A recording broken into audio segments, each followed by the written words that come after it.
Bismillahirrahmanirrahim. Assalamualaikum warahmatullahi wabarakatuh.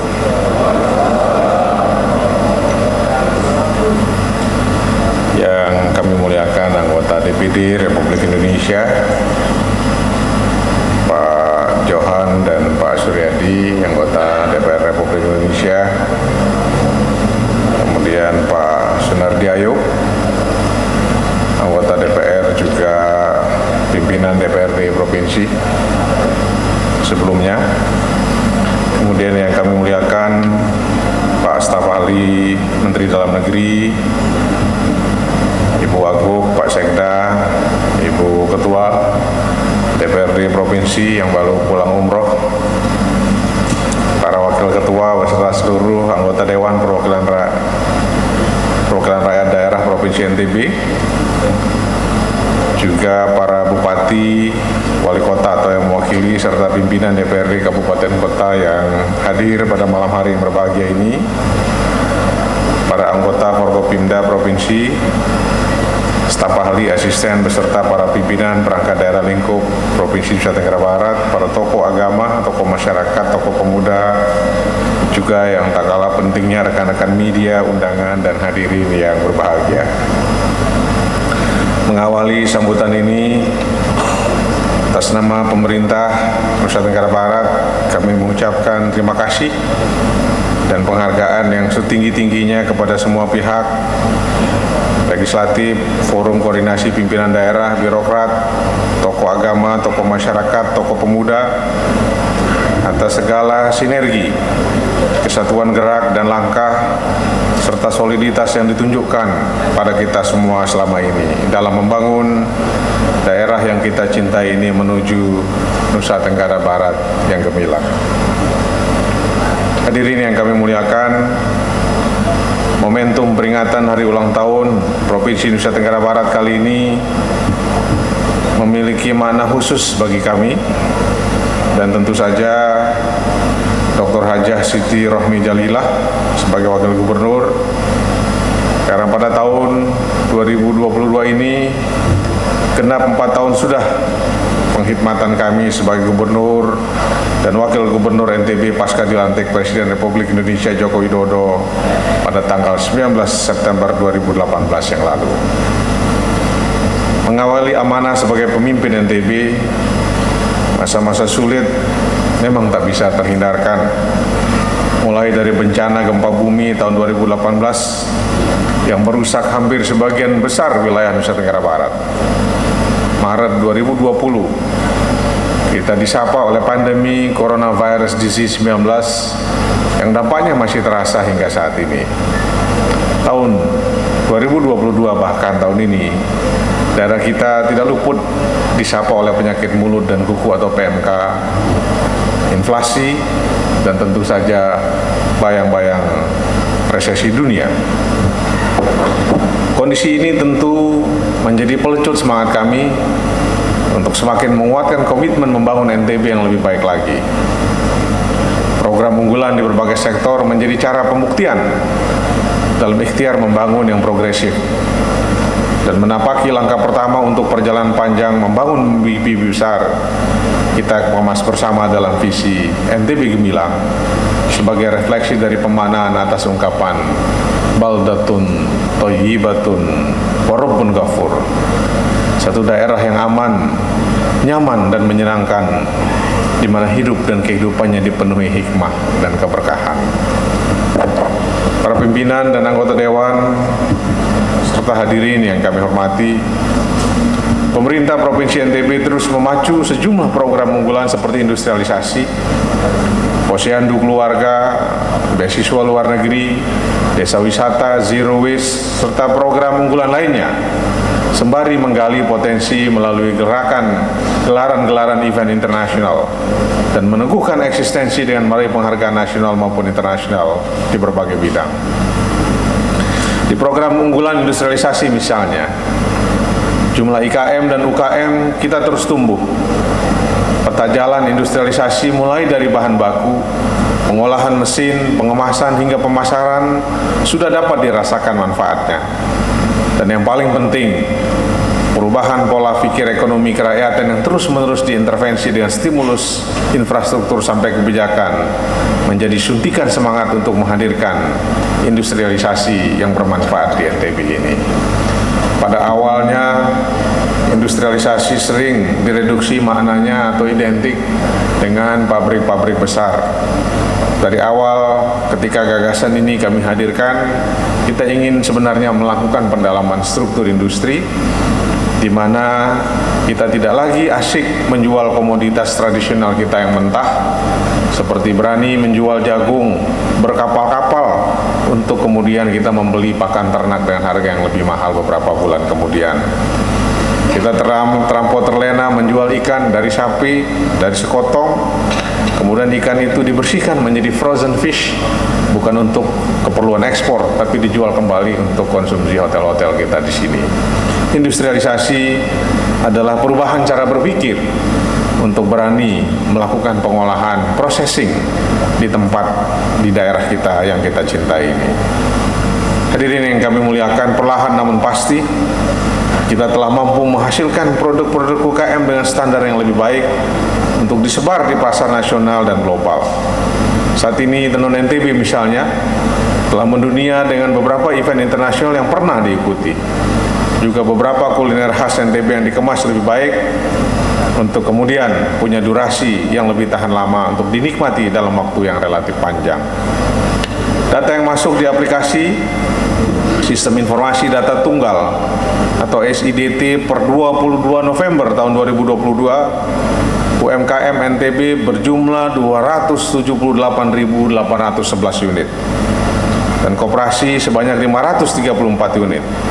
Dan total UMKM per 22 Desember 2022 sebanyak 279.345 unit.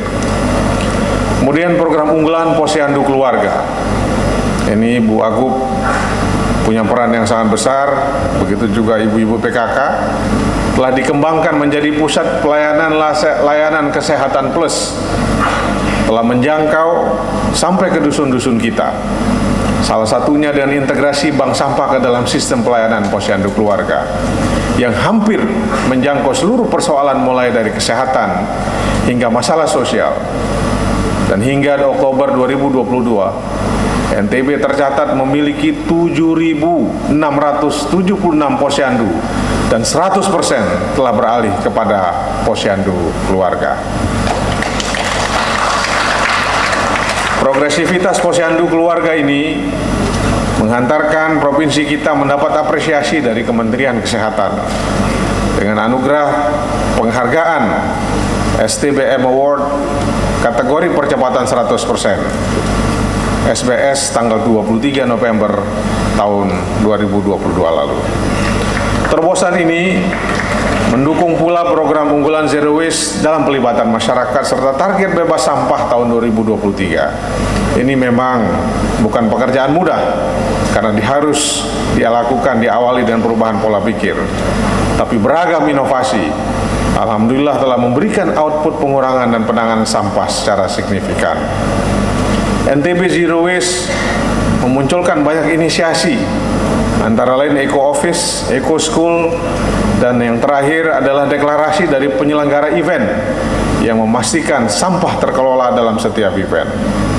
Berbagai industri pengolahan sampah juga turut hadir di Nusa Tenggara Barat di Provinsi NTB yang kita cintai ini, bukan hanya dari dalam negeri, tapi juga investasi dari luar negeri sebagai bukti bahwa komitmen NTB dengan Zero Waste akan menjadi daya tarik bagi para pihak untuk terus memperjuangkan demi tercapainya NTB bersih pada tahun 2023.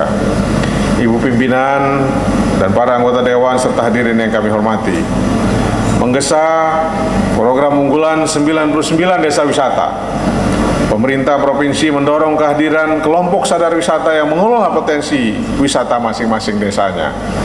Hingga tahun 2022, NTB telah memiliki 445 desa wisata.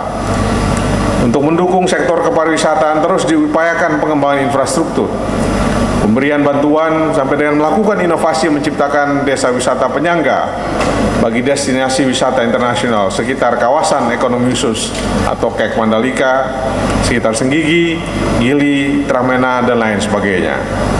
Termasuk beberapa destinasi wisata lain yang mendunia, seperti Desa Wisata Tete Batu, Sesaut, Kembang Kuning, Desa Wisata Hijau Bilibante, Luang Balo, dan Buwon Sejati, yang terpilih sebagai desa wisata berprestasi dari Kementerian Pariwisata dan Ekonomi Kreatif Republik Indonesia. Kemudian program unggulan 1000 Cendekia yang mengirim mahasiswa Nusa Tenggara Barat ke luar negeri, melihat dan belajar tentang masa depan global yang penuh dinamika dan berdaya saing. Kisah sukses para awardi yang kembali maupun berkiprah di mana saja akan membangkitkan semangat dan kepercayaan diri tentang membangun daerah sejak tahun 2019. Sejak tahun 2019 hingga tahun 2022 ini, total awardi yang telah kami berikan beasiswa sebanyak 4.470 orang.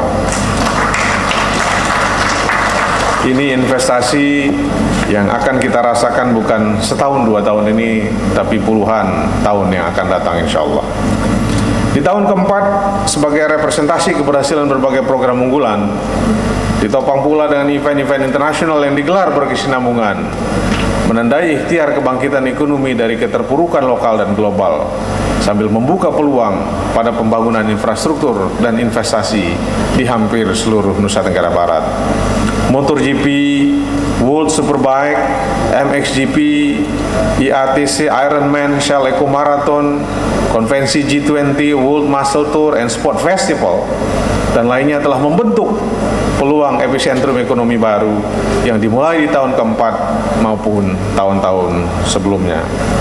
Pimpinan dan anggota Dewan serta hadirin yang kami muliakan, di tahun 2022 ini, agenda-agenda pembangunan dan investasi berskala besar juga tengah kita ikhtiarkan. Memang tidak mudah, masih ada masalah, tapi cahaya di ujung terowongan kelihatan mulai menyembul.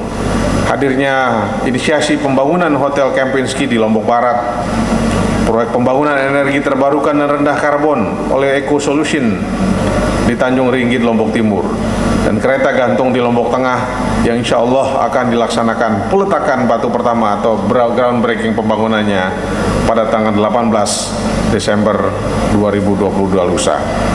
Berbagai rencana investasi tersebut tentunya akan memberikan kontribusi yang sangat besar bagi daerah kita di masa yang akan datang. Sebagai daya dukung untuk mencapai target investasi di NTB, telah terbentuk pula Satgas Investasi yang bertugas untuk mempercepat realisasi investasi dan menyelesaikan persoalan yang dihadapi di lapangan. Di bidang olahraga, NTB bersama Provinsi NTT juga tengah bersiap untuk menjadi tuan rumah Pekan Olahraga Nasional ke-22 tahun 2028. Hal ini akan semakin memantapkan posisi NTB sebagai daerah dengan keunggulan komparatif di bidang wisata dan olahraga. Dalam penyajian laporan keuangan pemerintah daerah atau LKPD, alhamdulillah pemerintah Provinsi NTB telah meraih opini WTP ke-11 berturut-turut dari Badan Pemeriksa Keuangan. Karena pemerintah Provinsi NTB dinilai telah mampu menyajikan LKPD tahun anggaran 2021 sesuai standar akuntansi pemerintahan dan disajikan secara wajar dalam semua hal yang bersifat material. Dan ini hanya mungkin karena kolaborasi dan sinergi kita semua termasuk dengan teman-teman di DPRD Provinsi Nusa Tenggara Barat. Opini WTP diberikan juga karena Pemprov NTB mengaplikasikan sistem pengandaian intern serta kepatuhan terhadap ketentuan peraturan perundang-undangan. Alhamdulillah, berbagai upaya dan inovasi yang digalakan berhasil membawa Nusa Tenggara Barat mendapatkan penghargaan sebagai pemerintah daerah terinovatif pada Innovative Government Award tahun 2021, dan mudah-mudahan kembali bisa memenangkan award serupa pada tahun ini, pada akhir bulan ini. Pimpinan dan anggota Dewan serta hadirin yang kami muliakan, capaian-capaian baik ini hanyalah bagian kecil dari legasi yang coba kami hadirkan bagi keberlanjutan pembangunan yang telah ditorehkan oleh pemimpin-pemimpin Nusa Tenggara Barat sebelumnya. Seluruh pencapaian pembangunan NTB di tahun keempat ini adalah buah kerjasama antara kita semua serta dukungan penuh semua stakeholder pembangunan di daerah yang kita cintai ini. 4 tahun kepemimpinan ini jadi momen kesyukuran yang tidak terhingga bagi kami sebagai anugerah dan rahmat Allah Subhanahu wa taala dalam perjalanan pembangunan pemerintahan dan kemasyarakatan di Provinsi Nusa Tenggara Barat yang kita cintai ini. 1 tahun terakhir ini adalah ruang bagi kami dan tentunya kita semua segenap masyarakat Nusa Tenggara Barat dan seluruh pemangku kepentingan untuk terus berikhtiar bersama memacu adrenalin menggenapkan visi misi besar NTB Gemilang. Untuk itu, di akhir pengkhidmatan kami di tahun kelima mendatang, kami berharap blueprint atau cetak biru program unggulan yang telah kita canangkan dapat seluruhnya kita realisasikan untuk mewujudkan visi misi NTB Gemilang atau Baldatun Thayyibatun wa Rabbun Ghafur tadi. NTB Gemilang bukanlah sekedar mimpi, dibutuhkan keberanian dan kerja keras jika kita semua ingin menggapai puncak mimpi. Saatnya terus bergandeng tangan, saling melengkapi dan menyatukan semangat agar daerah kita yang kecil ini tetap memiliki mimpi-mimpi besar untuk memetik buah manis di hari yang akan datang. Pimpinan dan anggota dewan serta hadirin yang saya hormati, tahun 2023 mendatang kita akan memasuki tahun politik.